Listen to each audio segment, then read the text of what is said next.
Hi everybody. A few of you have wrote in about this, and if you have, thank you so much for sharing your experiences with me, because I myself have been going through the Kundalini process for many years now. So I know what you're referring to. I know where you're coming from because I myself have experienced it too. So thank you for that. A lot of twins don't really talk about Kundalini, or don't refer to it at least, but it is something that we do go through as twins because it is part of the awakening process, and it's part of ascension at this time. And, as twins, we are some of the forerunners, along with other types of beings that are going through this ascension first. So there is a correlation between Kundalini and twin flames. Now, I can't explain Kundalini to you in scientific terms because it isn't a recognized science. So it is more of a spiritual science at this point. And even yet, I can't really relate to you the technicality of it, or the how or the why, specifically. So I just wanted to point that out. But I can tell you, and I can express to you my experience firsthand, how I've experienced it, what has happened to me, how I see it, how I feel it. So yeah, a lot of people don't know what Kundalini is. A lot of people don't even know that this is what they are going through. So basically what it is known that Kundalini resides at the base of our spine, or our tailbone, and it is a very powerful energy. It's a very powerful, and as we know, source energy resides in all of us, and it is source energy that triggers Kundalini to awaken and rise within us. Of course, by divine will and in divine timing. And this energy is very powerful. Once it activates, you really can't turn it off. You gotta let it do its thing. If you try to turn it off, it can become very intense, and it can become hell if you try to turn it off. Once it starts, you have to let it do its thing. Now, there are two types of Kundalini manifestations. One of them is when you do it purposely with a teacher or a guru, and you can do this by several positions or yoga or other practices, or the spontaneous Kundalini awakening, where it just happens by divine will and in divine timing, which is in our case at least. So what happens when it activates, guys, is that this Kundalini starts to awaken, and it's pretty much the beginning of our transformation or metamorphosis. It's really the activating of our light body, and what it does, it's pretty much transforming our DNA. It's rearranging our junk DNA, and the DNA itself. It's pretty much rearranging itself, upgrading. It's transforming, becoming new. We are becoming upgraded. We are strengthening our system, awakening our light body. And in this process, there's a lot of things that do happen. When the Kundalini awakens, it manifests in a lot of physical symptoms. And it can manifest in muscle spasms, shakes, tremors, rashes, headaches, ear pain, vertigo, dizziness, sweats, body temperature, so many ways. And a lot of people freak out because they don't know what in the world is happening. You go to the doctor, nothing's wrong with you. You're perfectly okay, but something is going on with your body, and you have no clue what it is. A lot of people don't know this, and so it becomes alarming. And it is alarming. I've gone through it.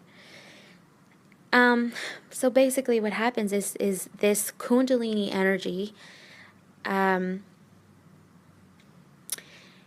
goes through our chakra system, and what it does is it starts to not only rearrange our DNA, but it's also transmuting, and it begins to transmute all the negative energy that has been embedded in our chakras. So this is why a lot of us experience the dark night of the soul when we go through a Kundalini awakening, because it is literally rising all of those things, shaking up everything that has been embedded, and it is transmuting it. So if you have any negative energy stored in any one of your chakras, you bet that that's going to come up to clear.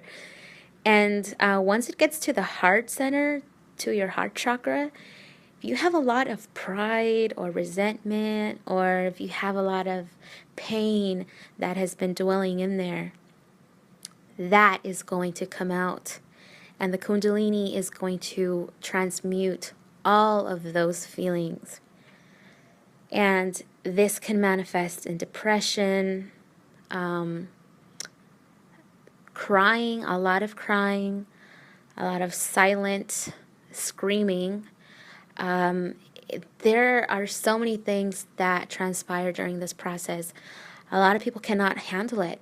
A lot of people go through a psychosis because all of that stuff that has been embedded is coming up to clear. And it can be very overwhelming depending on how severe the things that are embedded in you are, you know. So yeah, a lot of people go through psychosis. A lot of people go through crisis, mental crisis, emotional crisis. This is what this energy is doing. It is clearing you. It is so powerful that it is clearing you, and you just have to allow it. You have to allow it. A lot of times it does become worse if you try to shut it down. And the point is, you really can't shut it down. You just can't. And a lot of people don't know what to do. And this energy isn't just emotional. This is real energy that goes through your body. It travels through your nervous system, and it goes through your meridians. And I mean, it is really something. You know, and I don't want to scare anybody, but there has been instances where people who go through Kundalini cannot handle it. Their bodies cannot handle it. This is especially true for people who purposely awaken the Kundalini energy with either drugs or with a teacher or a guru or yoga. People who are not physically prepared to go through this Kundalini awakening sometimes lose it. They lose it because their body cannot handle it. And once this energy becomes activated, it just takes off. And, you know, some people go through, again, they go through this emotional crisis. Sometimes this Kundalini energy goes up to, once it gets to your third eye, it